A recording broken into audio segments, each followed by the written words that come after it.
The crack of the first rifle shot shattered Emma Hartwell's world like glass against stone. She pressed her small body deeper into the cramped space beneath the wagon's false bottom, her heart thundering against her ribs as the sound echoed across the Dakota prairie. Through the narrow gaps between the wooden planks, she could see her father's familiar brown boots stumbling backward at the same boots that had carried her on his shoulders during their evening walks around the circled wagons. "Please, we're just farmers heading to Oregon." Papa's voice cracked with terror she'd never heard before. "We have nothing worth killing for—" A harsh laugh answered him, cold and merciless. "Information's worth plenty these days, friend. And dead witnesses can't talk to no territorial marshals." Emma bit down hard on her knuckle-tasting blood as she fought to keep silent. The metallic scent of gunpowder was already drifting down through the wagon boards, mixing with something else, something that made her stomach clench with dread. She could see boots now, heavy leather with those distinctive star-shaped silver spurs that caught the afternoon sunlight like wicked teeth. The second shot came without warning. Mama's scream, high and desperate and full of love, trying to reach across an impossible distance, cut through the air, before being silenced forever. Emma squeezed her eyes shut, but she couldn't block out the sound of her mother's body hitting the ground or the terrible silence that followed. "Emma, my sweet girl," Mama had whispered just that morning, braiding her hair by the campfire. "Remember that you're braver than you know. Remember that love doesn't die even when people do." Now her mother was gone, and 7-year-old Emma was alone in a world that had suddenly become a nightmare. "Check the wagons," the gravelly voice commanded. "Make sure there ain't no one hiding. Don't need any surprises later." Heavy boots moved closer to her hiding place. Emma clutched her rag doll, the one Mama had sewn for her 6th birthday, and tried to make herself smaller. The doll's familiar softness was the only comfort left in a universe that had just collapsed into chaos. The third shot took down Mr. Henderson, the wagon master, who'd been like a grandfather to her. She heard his surprised gasp, then the thud of his body falling. The fourth shot silenced Mrs. Morrison's prayers. The fifth and sixth came so close together she couldn't tell who they'd claimed. "Jack Riders coming from the north," a different voice called out. "Dust cloud maybe 3 miles out." "How many?" "We can't tell, but we best be moving. Could be cavalry." Emma heard the jingle of spurs and harness leather as the killers mounted their horses. "Burn everything," the leader Jack ordered. "Don't want nobody tracking us through the ashes." The acrid smell of smoke began to seep through the wagon boards. Emma knew she had to move, had to escape before the flames reached her, but terror had frozen her limbs. The heat was growing stronger, and she could hear the hungry crackle of fire beginning to consume everything she'd ever known. The sound of hoofbeats fading into the distance finally broke the paralysis. Emma pushed against the loose board her father had shown her, the secret escape route built into every wagon they'd owned. The wood gave way, and she tumbled out into the harsh Dakota sunlight, gasping and choking on the thick smoke that was already beginning to roll across the campsite. The sight that greeted her was beyond her worst nightmares. Bodies lay scattered across the prairie like broken dolls, their clothes dark with spreading stains. The wagons that had been her home for as long as she could remember were already blazing orange flames, licking hungrily at the canvas covers. All the oxen and horses were gone, stolen by the men with the star spurs, leaving only the vast emptiness of the prairie and the circling buzzards overhead.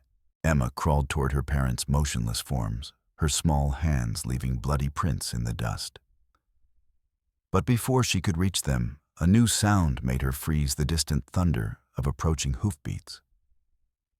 The dust cloud the outlaw had mentioned was getting closer, and she didn't know if it meant salvation or more death. She pressed herself against the splintered remains of a wagon wheel, clutching her doll and trying to become invisible. The hoofbeats grew louder, and through the wavering heat shimmer she could see them, 5 riders approaching from the north, moving with the fluid grace of men who had spent their lives in the saddle. Even at a distance, she could tell they were different from the killers who had destroyed her world. These riders sat their mounts with an easy confidence born of countless miles on horseback. As they drew closer, she could see the feathers in their long black hair, the bronze gleam of their skin, and the wooden bows and stone-tipped lances that hung from their saddles. Indians. Lakota, her father had called them. Emma had heard the campfire stories, whispered tales of savage warriors who took scalps and tortured captives. But as the riders approached and she saw the vultures already beginning to circle overhead, she realized her choices had narrowed to just two: beg for mercy from these strangers or die alone in the gathering darkness. The leader swung down from his horse with the fluid motion of water flowing over stone. He was tall and lean, with shoulders broadened by years of drawing a bow and arms corded with muscle. A jagged scar ran from his left temple to his cheekbone, and he moved with a slight limp that spoke of old battles and older wounds. His dark eyes surveyed the carnage with the measured calm of a man who had witnessed too much death. Chief Wicasa Red Elk was 38 years old, though the hard seasons of warfare and loss had etched lines around his eyes that belonged to an older man. The scar on his face was a souvenir from a cavalry officer's saber during the fight at Ash Creek. The limp came from a settler's rifle ball that had shattered his left shin bone and never healed properly. But it was the death of his daughter Winona, taken by the white man's spotted sickness 3 winters past, that had carved the deepest wounds into his soul. Now he stood looking down at another child. This one pale as fresh snow, with eyes the color of deep lake water and hair like ripened wheat. She huddled beside a broken wagon wheel, her small frame trembling with exhaustion and terror, her torn dress stained with blood and prairie dust. "Emily," she whispered, her voice barely audible above the crackling flames. Water. The Lakota word surprised him. This white child knew some of their language. Wicasa knelt slowly, his injured leg protesting the movement, and uncorked his water skin. The child hesitated, fear warring with desperate thirst, then grasped the leather container with shaking hands and drank deeply. "Who did this terrible thing?" he asked in careful English, his accent thick but his words clear. Emma pointed toward the eastern ridge with one trembling finger. 6 men on horseback. They had star spurs on their boots, silver ones that caught the light. They took all our animals and they killed everyone. Wicasa's jaw tightened. He recognized those spurs, had seen them before in the dust around other massacres. The Culver Gang white outlaws who had been terrorizing the territory for months, killing settlers and Indians alike before vanishing into the Badlands like smoke on the wind. "Your family?" he asked, gently nodding toward the bodies. "Mama and Papa, and the widow Morrison and Mr. Henderson and—" Her voice broke and fresh tears carved clean tracks through the dirt on her cheeks. "Everyone. They killed everyone." Wicasa felt something twist in his chest, a familiar ache that brought back memories of holding Winona's fevered body as she slipped away from him. He reached out slowly and touched the child's face, wiping away a tear with his thumb. "What are you called, little one?" "Emma Hartwell. I am Wicasa Red Elk War Chief of the Hunkpapa Lakota." He paused, studying her face in the afternoon light. Behind him, his warriors were examining the scene, their voices low and tense as they discussed the implications. The child was clearly traumatized, dehydrated, and in shock. Left alone, she would not survive the night. But taking her back to the village would create complications he could barely imagine. His people were already struggling with the aftermath of the spring floods that had washed away nearly half their winter food stores. Tempers were running high, and there were those in the tribe who blamed all their troubles on the encroaching white settlers. Bringing home a white child would be seen by some as either profound mercy or dangerous madness. Emma looked up at him with those enormous lake blue eyes, and he saw something there that made his decision for him. Not just panic or desperation, but a fierce will to survive that reminded him powerfully of his lost daughter. Winona had possessed that same stubborn determination to live right up until the very end. "Please," Emma whispered, her small hand reaching out to grasp his wrist. Take me with you, or leave me to die. I can't. I can't be alone with them. She gestured toward the bodies of her family. Before Wicasa could respond, the sharp crack of rifle fire split the afternoon air. Muzzle flashes bloomed like deadly orange flowers on the ridge to the east, and bullets began singing through the air around them with the high whine of angry hornets. Down! Wicasa barked, grabbing Emma and diving behind the overturned wagon as more shots erupted from the hills. Wood splintered above their heads in sharp explosions, and he could hear the distinctive rapid fire of repeating rifles the outlaws had returned with superior firepower. Swift arrow charging bear, he shouted to his warriors in rapid Lakota. Circle north and come at them from the flank. Gray Wolf, give us covering fire. The prairie erupted into chaos. Wicasa's men were skilled fighters, but they had been caught in the open against enemies who held the high ground and better weapons. Through the gaps in the wagon slats, he could see the outlaws' positions, 6 men with rifles spread along the ridge in a textbook ambush formation. Stay down, he told Emma, pressing her small body against his chest as bullets chewed through the wood above them. She was shaking like a leaf in a windstorm.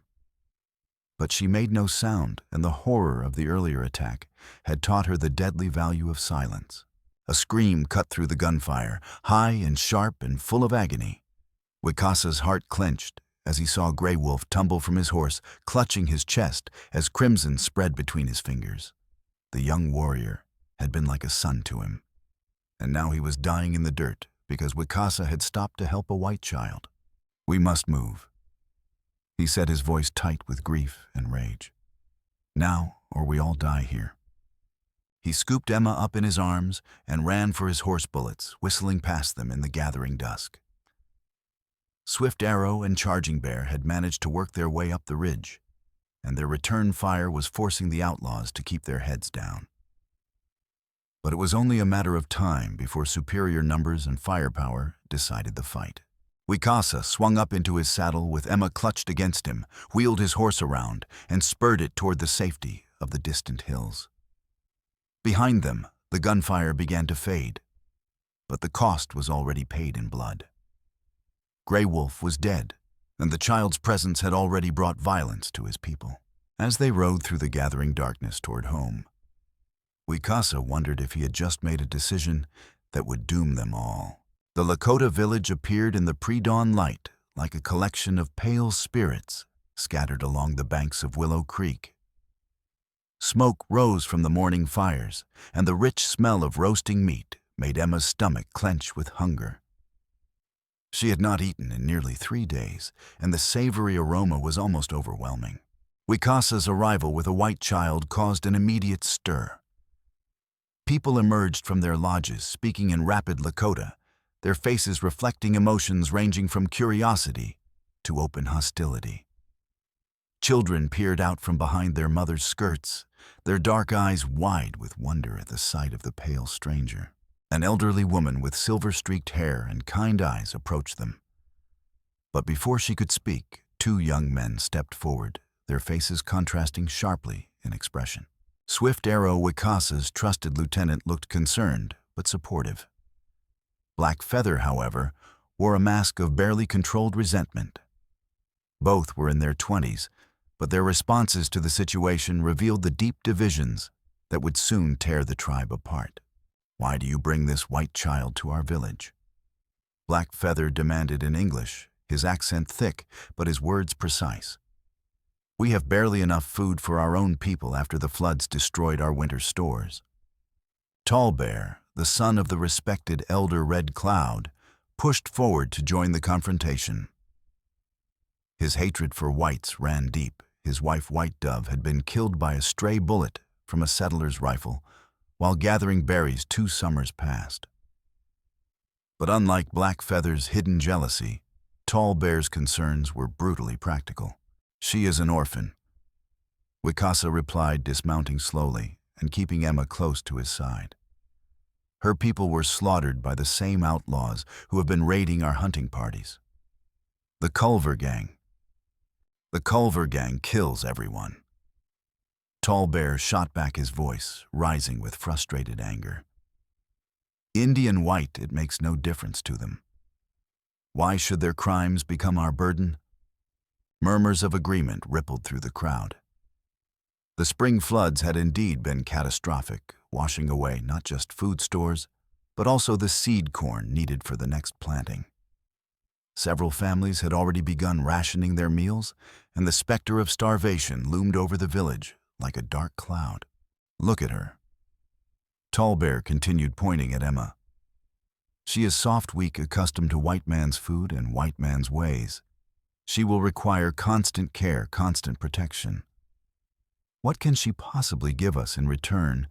She is a child, Wicasa said quietly. She has done nothing to earn our hatred. She is a white child.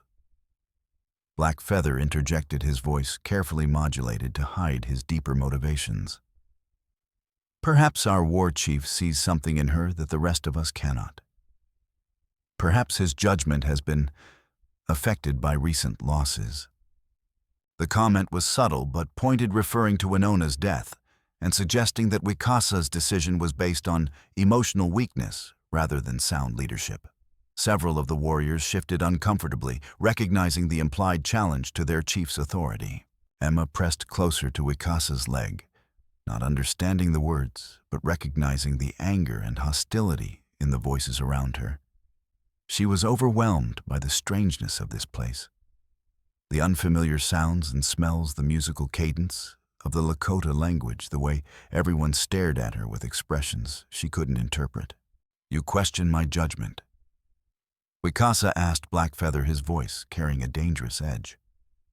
I question the wisdom of taking on burdens we cannot afford, Black Feather replied carefully. But of course, the decision is yours to make. Before the confrontation could escalate further, a new voice cut through the tension, calm, measured, and carrying the weight of absolute authority. Enough. Red Cloud emerged from his lodge, his weathered face grave with concern. At 70 winters, he was bent with age, but still commanded the respect of every person in the village. His presence immediately changed the atmosphere of the gathering. The child is here, he said simply. She is hungry and afraid. We will feed her and let her rest. Tomorrow, we will decide what must be done. But Grandfather Tall Bear began. Tomorrow, Red Cloud repeated firmly. Tonight we show hospitality to one in need. It is our way. The crowd began to disperse, but both Tall Bear and Black Feather lingered, their eyes fixed on Emma, with very different types of resentment. Tall Bear's anger was honest and practical. He genuinely feared for his people's survival. Black Feather's hostility ran deeper, rooted in jealousy and ambition that had nothing to do with the child herself. Emma spent that first night in Wicasa's lodge, wrapped in a soft buffalo robe that smelled of sage and wood smoke. The elderly woman, whose name was Gentle Rain, brought her a bowl of rich stew and watched with grandmotherly concern as she ate with desperate hunger. She is very thin. Gentle Rain observed in Lakota, her voice soft with compassion. She has endured much, Wicasa replied. Her parents were murdered before her eyes. And now she finds herself among strangers who speak a different tongue and follow different ways. Gentle Rain studied Emma's face with thoughtful eyes. But there is strength in her spirit. I can see it burning like a small flame that refuses to be extinguished. Will the others accept her? Some will. Others. Gentle Rain shrugged. Time will tell. But she has chosen you as her protector, and that carries weight with our people. The next morning, Emma woke to find golden sunlight streaming through the lodge opening and the cheerful sounds of children playing outside. She sat up slowly, her body still aching from the ordeal of the past few days, and tried to orient herself in these alien surroundings. The lodge was circular with a fire pit in the center and sleeping areas arranged around the perimeter. Buffalo robes and woven blankets hung from wooden supports, and various tools and weapons were stored in neat arrangements. It was utterly different from anything she had known, but there was something warm and welcoming about it as well. "Good morning, little star," Wicasa said in English, using an endearment that would prove prophetic. "Are you hungry?" Emma nodded shyly, and he handed her a piece of dried meat and a small bowl of water. As she ate, she became aware of voices outside the lodge, children laughing and playing, adults discussing the day's tasks, the normal sounds of a community beginning its morning routine. May I go outside?" she asked hesitantly. "Of course. But stay close to the lodge. Some of our people are still—" He searched for the right English word. "Uncertain about your presence here."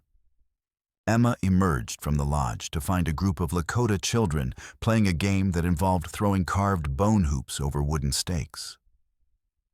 They stopped when they saw her, their faces reflecting the same mixture of curiosity and wariness she had observed in the adults. A boy, perhaps a year older than Emma, approached her cautiously. "Are you truly white all over?" he asked in broken English, his tone more curious than hostile. Yes," Emma replied, unsure how else to respond. "Why is your hair that strange color?" "I don't know, it just is." The boy reached out tentatively and touched a strand of her blonde hair, his expression filled with wonder. "It feels like corn silk," he said to the other children in Lakota. A girl about Emma's age stepped forward with more confidence. "I am Little Dove," she said in careful English. "What are you called?" "Emma." Emma, Little Dove repeated, struggling with the unfamiliar sounds. "That is a strange name. What does it mean?" Emma felt a pang of loss as she remembered her mother explaining the name's meaning. It means whole or complete, I think. My mama told me once, but I don't remember exactly." The children exchanged glances, and Emma could see them weighing whether to include her in their activities. Finally, Little Dove took her hand and led her toward the group. "Come, we will teach you our games, and perhaps you can teach us yours." Over the next 3 days, Emma began to find her place in the village's daily rhythm. She watched the women at their work and tried to help where she could, though her small size and unfamiliarity with their ways limited her usefulness.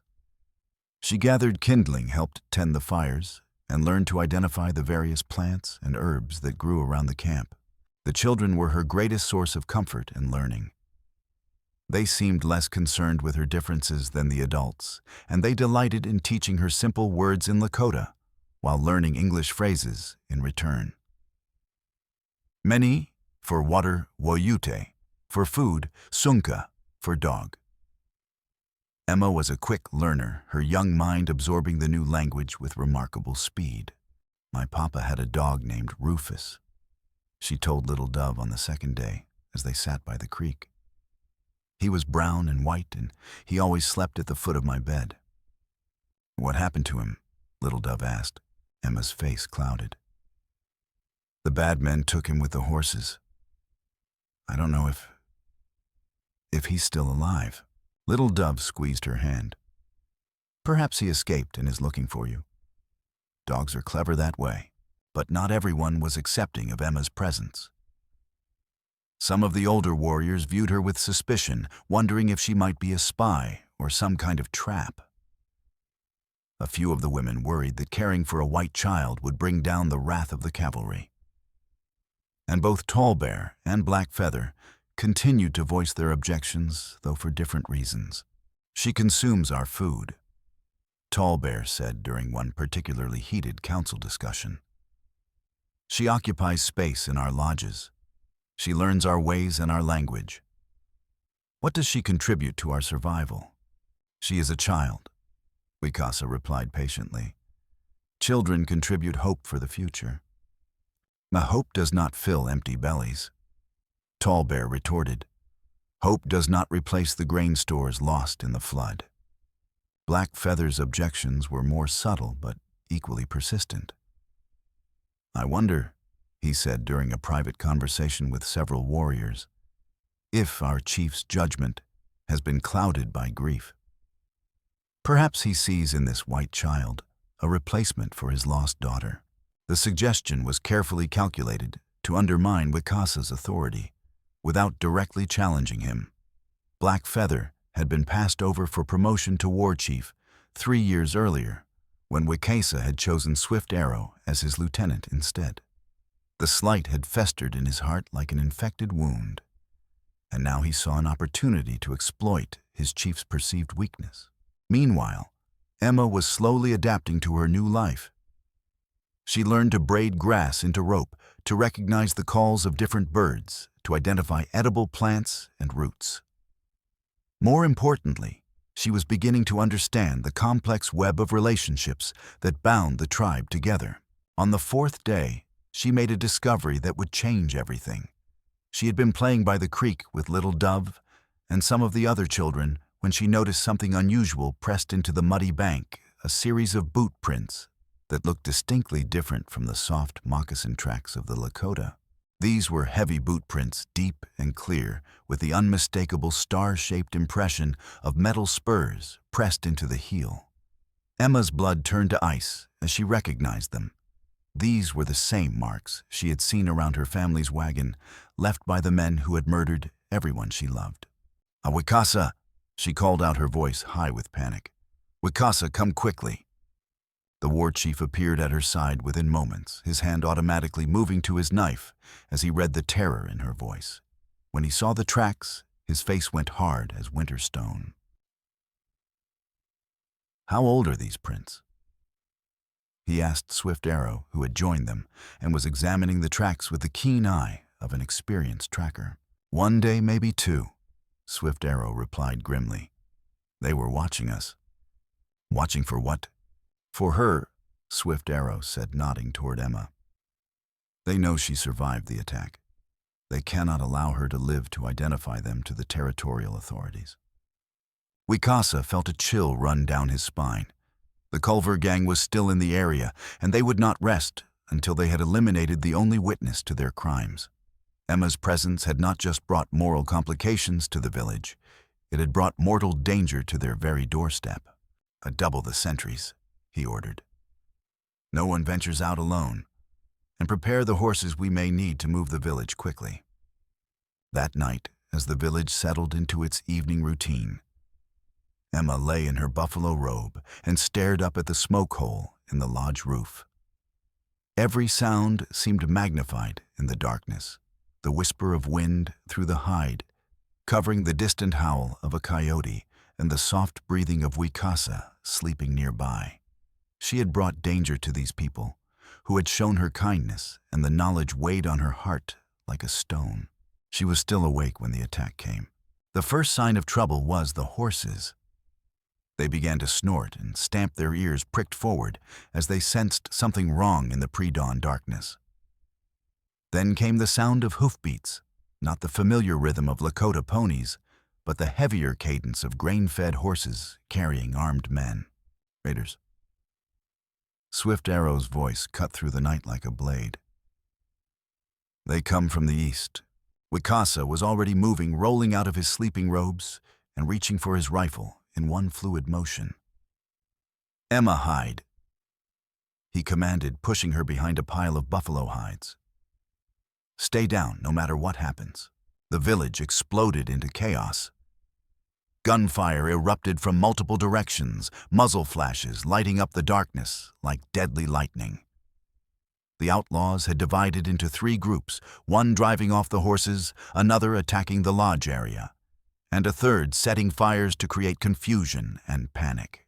Emma huddled in her hiding place, hands pressed over her ears as bullets tore through the lodge walls above her head. She could hear Wicasa's rifle barking in response and the sharp war cries of the Lakota warriors as they fought to defend their families and homes. The battle raged for nearly 30 minutes longer than the initial attack, because the Lakota were better prepared and fighting on familiar ground. But the outlaws had the advantage of surprise and superior firepower. Their repeating rifles could fire much faster than the single-shot weapons carried by most of the warriors. Through the chaos, Emma could hear individual sounds that would haunt her dreams for years to come. The scream of a woman as a bullet found its mark. The war cry of a Lakota warrior charging into battle. The harsh laughter of outlaws as they torched a lodge. The terrified whinnying of horses being driven away into the night. During the fight, Black Feather found himself positioned near the eastern edge of the village, ostensibly to provide covering fire for the other warriors. But instead of aiming at the attacking outlaws, he deliberately fired into the air, ensuring that his shots would not interfere with their assault. When he saw Charging Bear moving to flank two of the raiders, Black Feather failed to provide the promised covering fire, leaving the young warrior exposed to enemy bullets. His betrayal was subtle, but deadly, and it cost the tribe dearly. By the time the sun rose over the prairie, 2 warriors were dead and 4 more were wounded. Worse, the outlaws had succeeded in driving off most of the horses, leaving the tribe stranded and vulnerable to future attacks. They will return, Wicasa said grimly as he surveyed the destruction. This was merely the beginning. In the aftermath of the attack, the mood in the village turned ugly. Families had lost loved ones, and their grief needed a target. That target was Emma.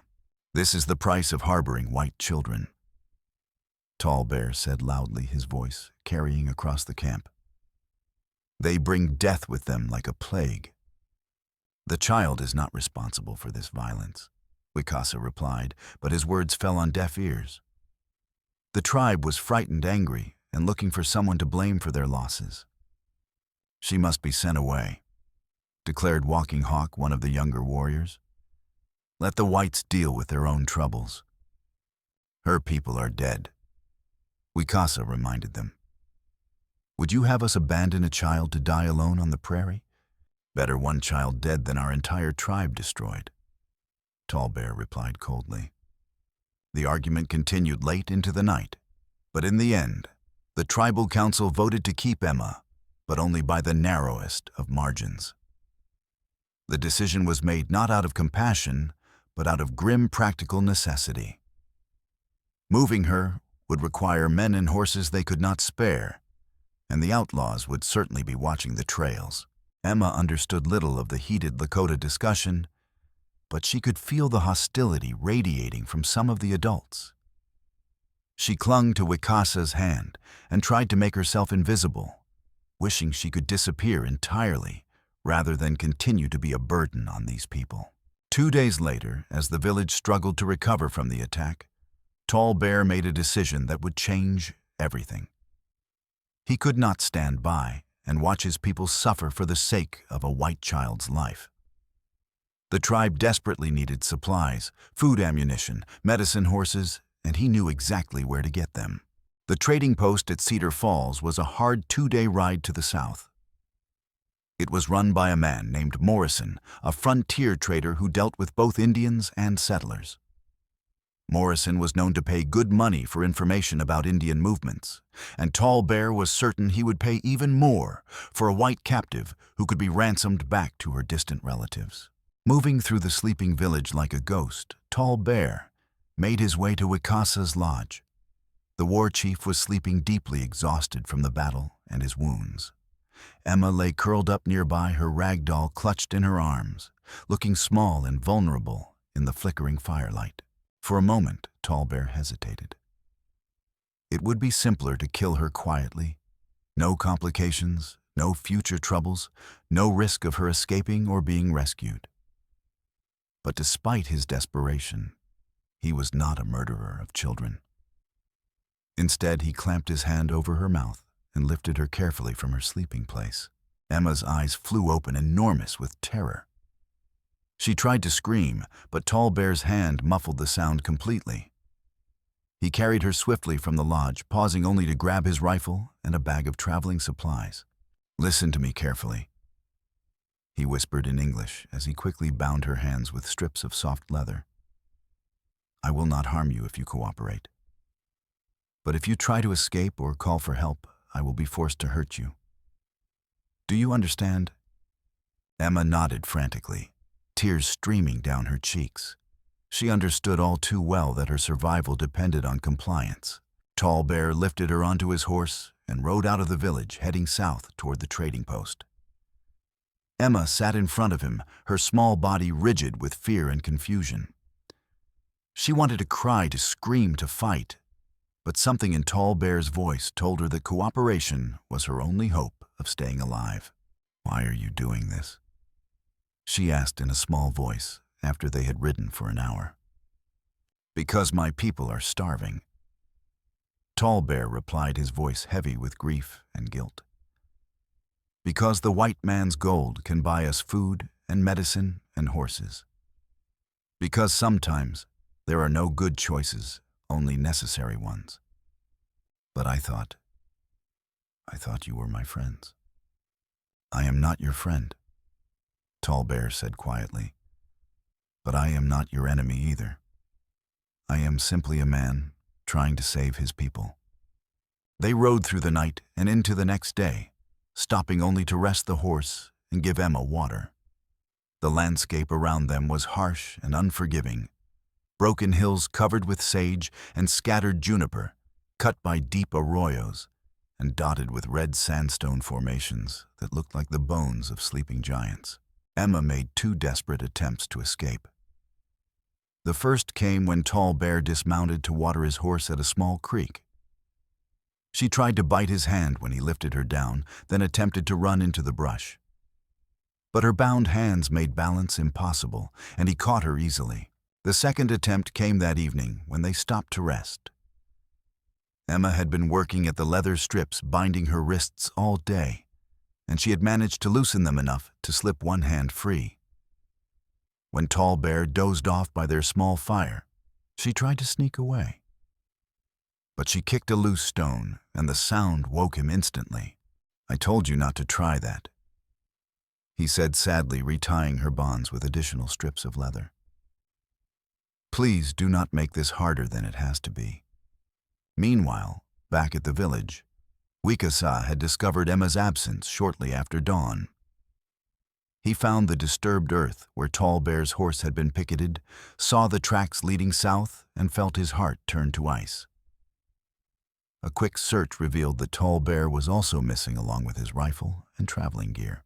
The fool, Swift Arrow, said, reading the tracks with practiced ease. "He has taken her to Morrison's trading post." Wicasa felt a mixture of rage and grief that threatened to overwhelm him. Tall Bear had been like a nephew to him, but now the young warrior had betrayed not just Emma, but the entire tribe. Worse, he had probably doomed them all if Emma was sold to Morrison. Word would spread throughout the territory that the Lakota were holding white captives, and the cavalry would come in force. "I must go after them," Wicasa said, already moving toward his horse. "Take warriors with you," Swift Arrow urged. "The outlaws may be waiting." "No. The village needs every man to defend it. This is my responsibility." He saddled his horse and set out in pursuit, his heart heavy with dread and determination. The trail led south through increasingly difficult terrain, and Wicasa pushed his mount hard despite the pain in his injured leg. Every hour's delay gave Tall Bear a greater lead, and once the young warrior reached Morrison's trading post, Emma would be lost forever. The landscape became more treacherous as he climbed into the foothills, rocky slopes covered with loose shale that could cripple a horse, narrow canyons where flash floods had carved deep channels in the red earth, and hidden crevices that could swallow a rider without warning. Twice he had to dismount and lead his horse around slides of loose rock that blocked the trail. By late afternoon, his mount was beginning to tire, and his own leg was throbbing with each step. But he pressed on, driven by a desperate need to reach Emma, before she disappeared forever into the white world that had already taken so much from him. She had become more than just a rescued child. She was a symbol of hope, a chance to heal the wounds that his daughter's death had carved in his heart. The sun was setting when he finally spotted them in the distance. Tall Bear had stopped to rest his horse by a narrow creek, and Emma was sitting on a fallen log, her hands still bound, her small face streaked with dust and tears. She looked so fragile and vulnerable in the vast landscape, like a wildflower trying to bloom in a desert. But as Wicasa drew closer, he realized they were not alone. A pack of wolves had caught their scent and was moving through the shadows of the canyon, their yellow eyes gleaming in the fading light.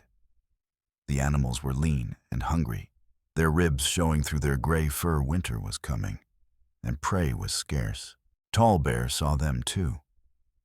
He grabbed Emma and pulled her toward a rocky outcropping that jutted up from the creek bed like a stone tower. The rocks were slick with moisture from the creek spray, and the climb was treacherous, but it was the only escape from the circling predators. They were halfway up the rocky face when Wicasa arrived, his horse lathered with sweat and breathing hard. He could see Emma clinging to the slippery stones above her face, white with terror, while Tall Bear struggled to maintain his grip on both the rocks and his rifle. "Let her go." Wicasa called out, his voice echoing off the canyon walls. "This is not the way to help our people. There is no other way." Tall Bear replied, his voice cracking with desperation and guilt. "Our children go to bed hungry every night. This girl is worth enough supplies to see us through the winter. She's worth nothing if she dies here," Wicasa pointed out. "And the wolves will kill you both before you can reach the trading post." Below them, the wolf pack was growing bolder, padding closer to the base of the rocks. Their leader, a massive gray male with battle scars across his muzzle, threw back his head and howled a sound that made the hair on the back of Wicasa's neck stand up. "May give me your rifle." Tall Bear demanded, his voice tight with strain. "Throw it up here, and I will let you climb up with us." Wicasa looked at Emma, saw the absolute terror in her lake blue eyes, and made his choice. He could not let her die for the sake of a weapon, no matter how precious. He unslung his rifle and tossed it up toward the rocks, where it clattered against the stone and fell back to the ground. The distraction was exactly what the wolves needed. They surged forward in a coordinated rush of gray fur and white fangs, their claws scrabbling for purchase on the wet rocks. Tall Bear swung his rifle around to fire, but the sudden movement threw him off balance on the moisture-slicked stone. His feet slipped, and suddenly all three of them were falling tumbling down the rocky slope toward the rushing creek below. Wicasa managed to grab Emma as she fell, pulling her against his chest as they hit the icy water with a tremendous splash. The creek was shockingly cold, and much deeper than it appeared from above. Wicasa went under immediately, his injured leg sending spikes of agony through his hip as he fought to reach the surface. When he finally broke through, gasping and choking on the muddy water, he saw Emma struggling nearby, her bound hands making it impossible for her to swim. Tall Bear was further downstream, caught in a tangle of fallen branches and fighting desperately against the powerful current. But the young warrior was not a strong swimmer, and the rushing water was too violent for him to overcome. Wicasa watched in horror as Tall Bear's head went under, came up briefly with a desperate gasp, then disappeared beneath the churning surface for the last time. There was no time for grief. Emma was going under her small body, no match for the relentless current. Wicasa struck out toward her, ignoring the fire in his damaged leg, as he fought against the rushing water. Debris swirled around them, broken branches, smooth stones, and the occasional bloated carcass of some animal carried down from the high country. He reached Emma just as a massive log came tumbling down the creek, spinning end over end like a giant's club. Wicasa grabbed her arm and pulled her against him, rolling sideways as the log crashed past them, missing them by mere inches. But the effort cost him dearly. His strength was beginning to ebb, his injured leg was cramping severely, and the ice-cold water was sapping what remained of his energy. Emma's lips were turning blue, her eyes wide with shock and exhaustion.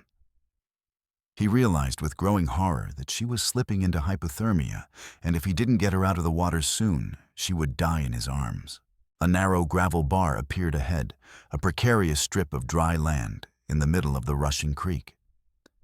Wicasa kicked toward it with his good leg, dragging Emma with him through the churning water.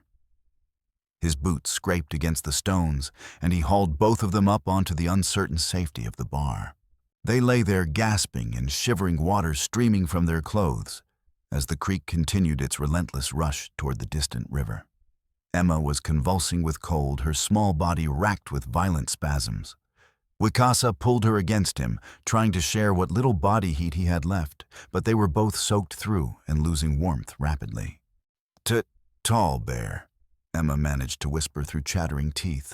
Wicasa looked downstream, but saw no sign of the young warrior. The creek had claimed him, as it had claimed so many others over the countless years. He felt a deep sadness for the desperate young man who had been driven to betrayal by his love for his people.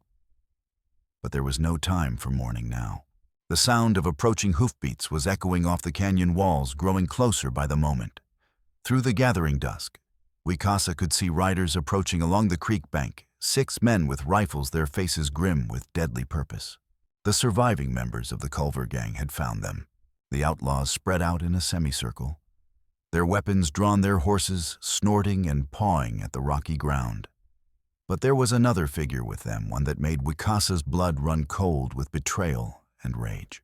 Black Feather sat his horse beside the outlaws, his rifle trained directly on Wicasa and Emma. The treachery was complete now, no longer hidden behind the facade of tribal loyalty and brotherhood. "You led them here?" Wicasa said, his voice flat with contempt and bitter understanding. "I led them to you." Black Feather replied, his voice carrying years of accumulated resentment. "The girl is simply a convenient bonus." "Why?" Wicasa asked, though he already suspected the answer. "Because you never recognized my worth." Black Feather said, his words dripping with venom. "Because you chose Swift Arrow over me for war leader. Because you care more about this white child than about your own people's survival. You chose this path," Wicasa said quietly. "No one forced you to betray your own tribe. I chose to do what was necessary." Black Feather snapped. "When you are dead, I will lead the people. I will make the hard choices you were too weak to make." Jack Culver, the outlaw leader, laughed, a sound like breaking glass. "Enough talk, boys. That little girl there can put a rope around all our necks if she testifies to the territorial marshal. Can't have that kind of loose end hanging around." He raised his rifle, the barrel pointing directly at Emma's chest. "Any last words, little girl?" Emma looked up at him with those clear blue eyes, and despite her fear and exhaustion, Wicasa saw something remarkable in her expression. Not the terror of a helpless child, but the quiet courage of someone who had already faced death and survived. "I'm not afraid of you," she said, her voice steady despite the cold. "You're just killers. That's all you'll ever be." "Brave words," Culver said with mock admiration. "But they won't save you." Wicasa tensed, preparing to throw himself between Emma and the rifle. But before Culver could fire, the sharp crack of a rifle shot echoed through the canyon. The outlaw leader jerked backward in his saddle, a red stain spreading across his shirt. "Ambush!" One of the outlaws shouted, but it was too late. Swift Arrow and 6 Lakota warriors had appeared on the canyon rim above their rifles, already trained on the men below. The battle was brief, but savage. Swift Arrow's second shot took Black Feather in the chest, toppling him from his horse before he could fire at Wicasa. 2 other outlaws fell in the first volley, and the rest tried to retreat up the narrow canyon. But Charging Bear and his warriors were waiting at the other end, and the confined space became a killing ground. In the chaos of gunfire and screaming horses, one of the outlaws made a desperate attempt to reach Emma. He spurred his horse toward the gravel bar, his pistol aimed at the child. But Wicasa was ready. Despite his injuries and exhaustion, he lunged forward and tackled the man from his horse, both of them crashing into the shallow water at the edge of the bar. The outlaw was younger and stronger, but Wicasa fought with the fury of a father protecting his child. They rolled in the muddy water, each trying to gain control of the pistol. Finally, Wicasa managed to twist the weapon away and put a bullet through the man's heart. When the gunfire finally stopped, 5 of the 6 outlaws lay dead. The sixth, a young man barely out of his teens, had thrown down his weapon and was begging for mercy. "Please don't kill me," he sobbed. "I never wanted to hurt nobody. Jack made me do it." Swift Arrow looked to Wicasa for guidance. The war chief studied the terrified young man for a long moment, then nodded slowly. "Bind him," Wicasa said. "We will turn him over to the territorial marshal. Let him face white man's justice for white man's crimes." As the warriors secured the surviving outlaw, Swift Arrow helped Wicasa and Emma off the gravel bar. The young war chief's face was grim as he looked at Blackfeather's body floating in the creek. "I suspected he was involved," Swift Arrow said quietly. There were small signs, inconsistencies in his reports, his positioning during the attack. But I wanted to believe I was wrong. He made his choice. Wicasa replied sadly, as we all must. Emma was wrapped in warm blankets and given hot broth to drink. She had survived hypothermia wolves and a gunfight, but the ordeal had changed her.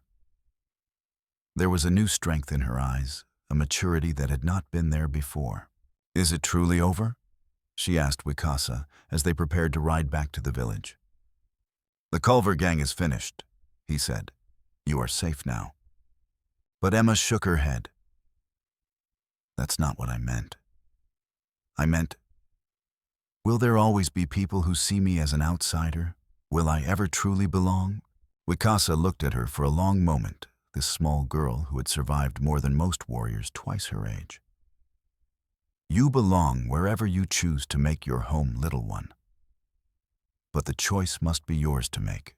Emma's answer came without hesitation. "I choose to stay with you. I choose to be Lakota." The ride back to the village was quiet, each person lost in their own thoughts about the day's events.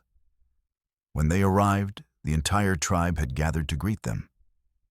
The news of Blackfeather's betrayal had spread quickly, and there was a mixture of relief and sorrow in the faces of the people. Red Cloud stepped forward, his weathered face showing both pride and sadness. "The child has been tested by fire and emerged stronger," he said formally. "She has proven her courage and earned her place among us." Gentle Rain came forward with a beautiful dress decorated with intricate beadwork in patterns of blue and white. "This belonged to Winona," she said softly. "If Emma is to be truly one of us, she must have a proper Lakota name." Wicasa looked at Emma, saw the hope and determination shining in her eyes, and felt his heart swell with love and pride. "Her name is Wicapa," he said. "Morning star. She brings light after the darkest night." The naming ceremony was simple, but deeply moving. Red Cloud placed his hand on Emma's head and spoke a blessing in Lakota, formally welcoming her into the tribe. The women ululated with joy, and the children gathered around to congratulate their new sister. But even as the celebration continued, Emma noticed that Wicasa seemed troubled. Later, as they sat by the fire outside their lodge, she asked him what was wrong. "There was something in Tall Bear's travel pack," he said quietly.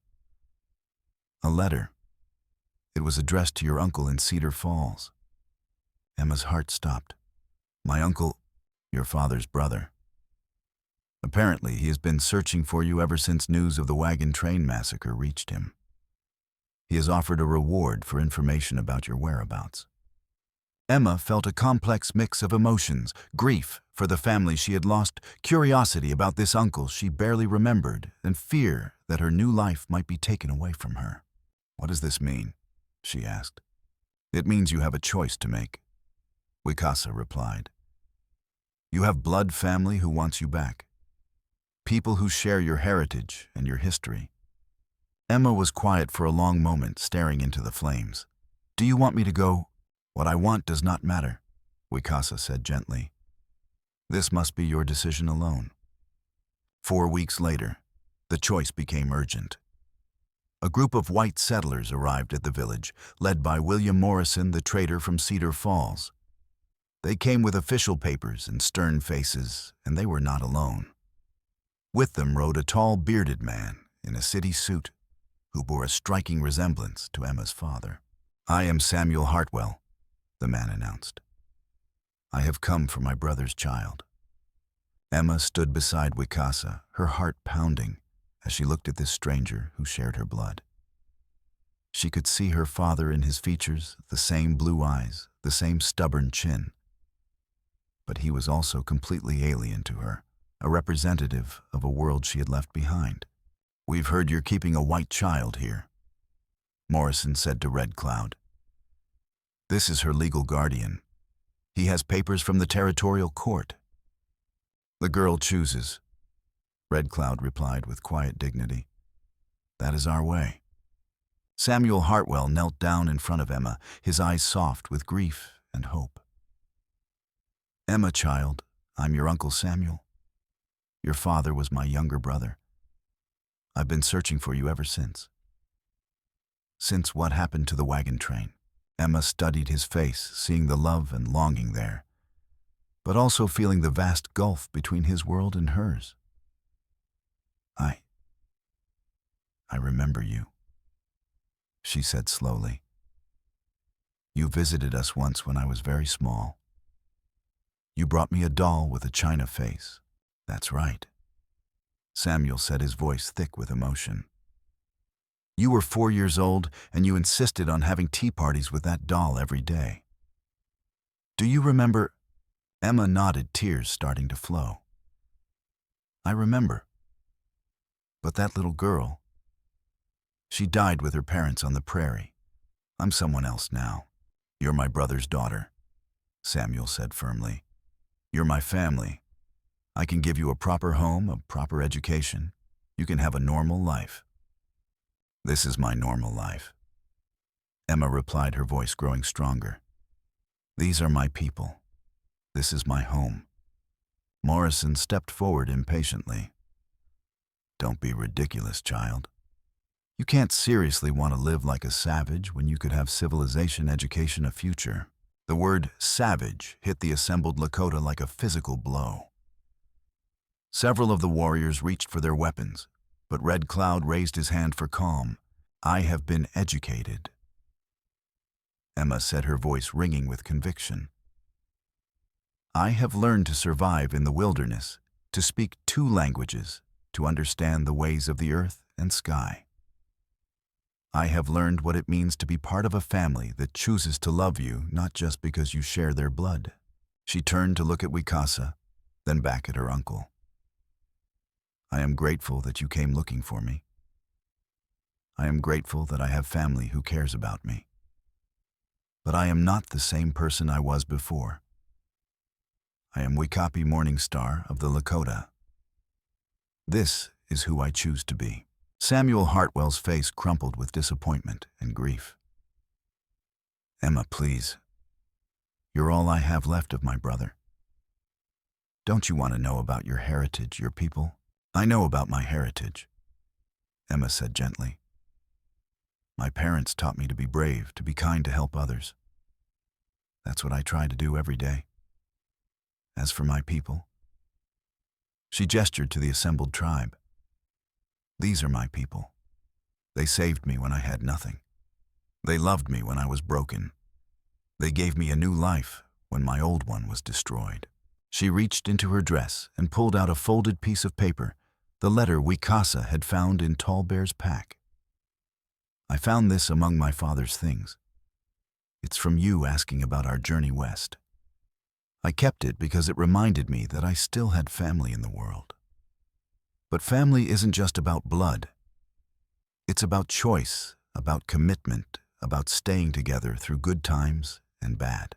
She handed the letter to Samuel. "Keep this. Remember that your brother raised a daughter who knew how to survive, how to adapt, how to find love in unexpected places. That's the best legacy he could have given me." Samuel took the letter with trembling hands, his eyes bright with unshed tears. "I don't understand. How can you choose this life over everything I can offer you?" "Because this life chose me first," Emma replied. When I was dying of thirst and terror, Wicasa gave me water. When I was alone and afraid, his people gave me shelter. When killers came to murder me, these warriors risked their lives to save me. How can I abandon them now?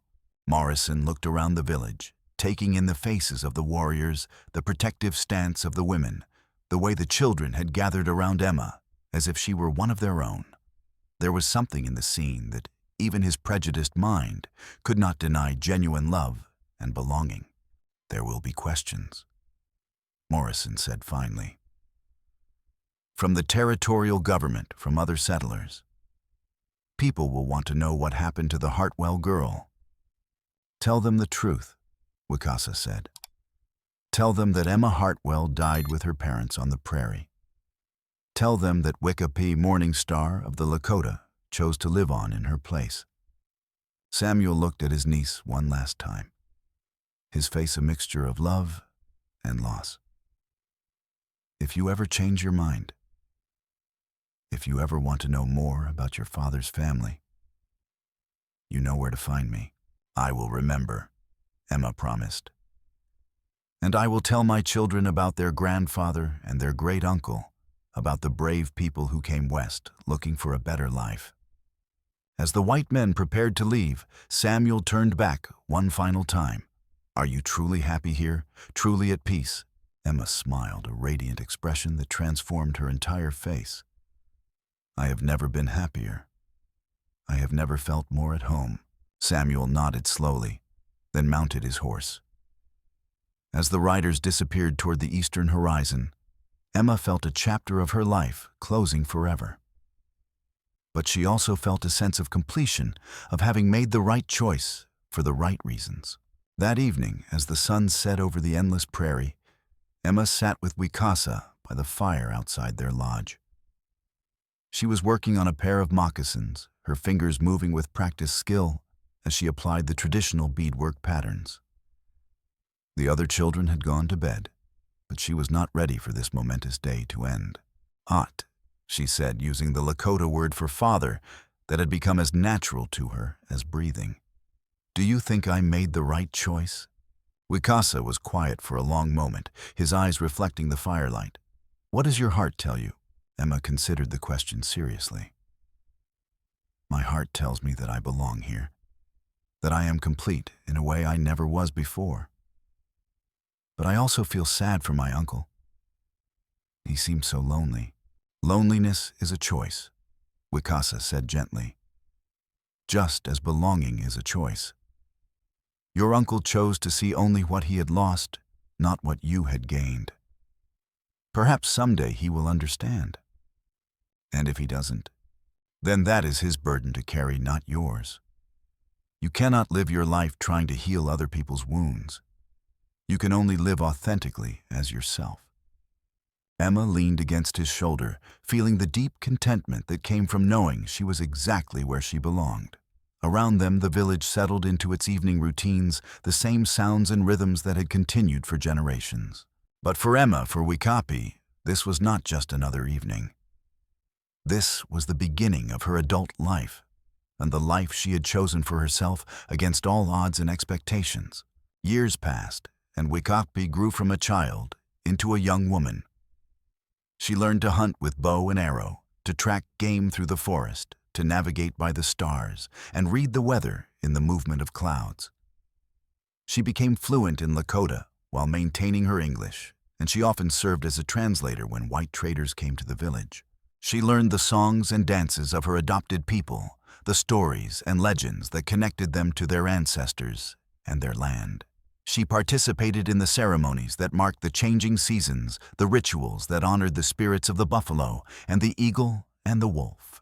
When she was 17, she married Standing Wolf, a young warrior who had grown up alongside her and saw not her pale skin but her Lakota heart. Together, they built a lodge on the banks of Willow Creek, and in time they raised 3 children who carried both bloodlines but belonged fully to the Lakota way of life. But most importantly, she learned what it meant to bridge 2 worlds. She taught the Lakota children about white customs and ways of thinking, helping them understand the settlers who were increasingly entering their territory. She also taught white visitors about Lakota culture, serving as a living example that the two peoples could coexist peacefully. The surviving outlaw who had been captured at the creek was indeed turned over to the territorial marshal. His testimony helped convict other members of criminal gangs operating in the territory, and his information led to the recovery of stolen goods and the identification of other victims. Justice, though delayed, was finally served.